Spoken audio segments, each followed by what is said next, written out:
Bea cukai adalah pintu gerbang barang masuk dan barang keluar. Bea cukai juga memainkan peran yang sangat krusial karena tidak hanya soal perdagangan, melainkan juga kedaulatan, penerimaan negara, dan juga keselamatan berdagang.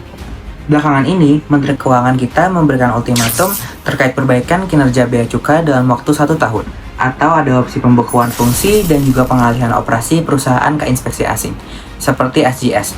Hal ini pernah terjadi pada masa Orde Baru. Opsi pembekuan ini dapat terjadi karena adanya under invoicing, barang ilegal yang masuk, dan juga nilai ekspor yang lebih rendah. Hal ini disampaikan oleh Pak Purbaya langsung di Istana Kepresidenan 28 November 2025.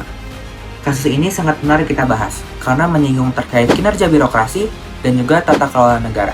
Maka dari itu, kita menganalisis dengan dua konsep, yaitu biropatologi dan juga quasi-government. Istilah kata patologi ini berangkat dari ilmu kesehatan, yang berarti penyakit.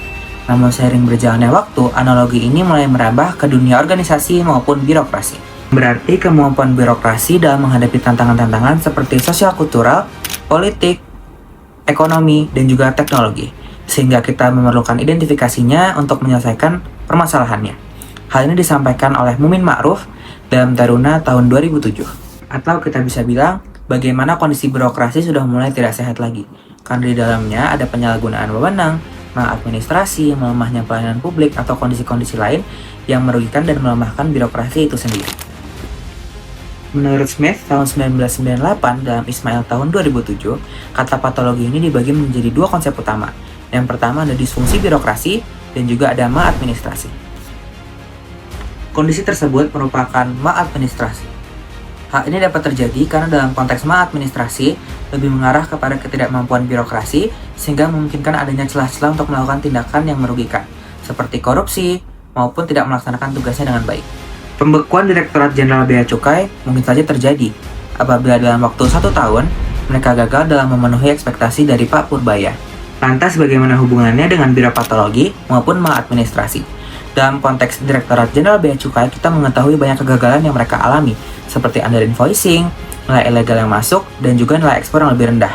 Hal ini menyamakan definisi terkait administrasi, bagaimana terjadi celah-celah yang merugikan kondisi birokrasi maupun Direktorat Jenderal Bea Cukai itu sendiri.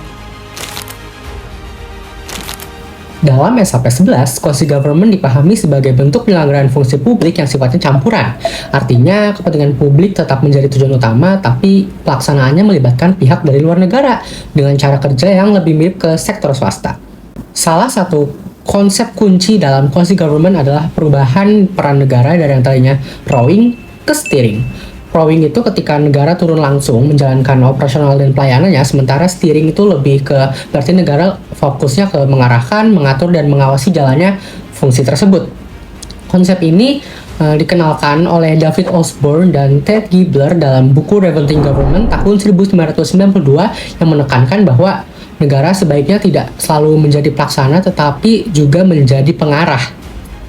Kalau dikaitkan dengan kasus bea cukai yang tadi, wacana pengalihan fungsi kepada Swiss SGS ini menunjukkan bahwa negara tuh mulai mempertimbangkan untuk nggak lagi secara penuh melakukan rowing. Tapi di sini negara tetap menetapkan tujuan, aturan, dan kepentingan publik, tetapi urusan teknis dan operasionalnya tuh berpotensi diserahkan kepada pihak non-negara, di mana kalau di sini tuh konteksnya si Swiss SGS tadi. Skema seperti ini tuh bisa dikategorikan sebagai quasi-government karena fungsi publiknya tetap ada, hanya aja cara pelaksananya itu diubah. Namun, pendekatan ini tentu aja nggak bebas resiko, karena pasti ada aja lah potensi persoalan terkait kedaulatan, akuntabilitas, dan ketergantungan kepada pihak luar.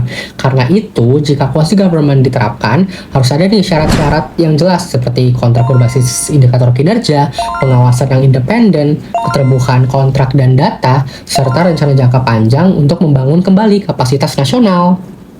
Sebagai penutup, video ini dibuat sebagai bagian dari ujian akhir semester mata kuliah Birokrasi dan Governansi Publik dengan dosen pengampu Mas Julian Syahferdiansyah MA, Mbak Desi Haryati MA, dan Bapak Dr. Didit Nurdiatmoko MM. Dengan ini, saya Cakrawala Senja dan rekan saya Farel Ardia Putra mengucapkan terima kasih.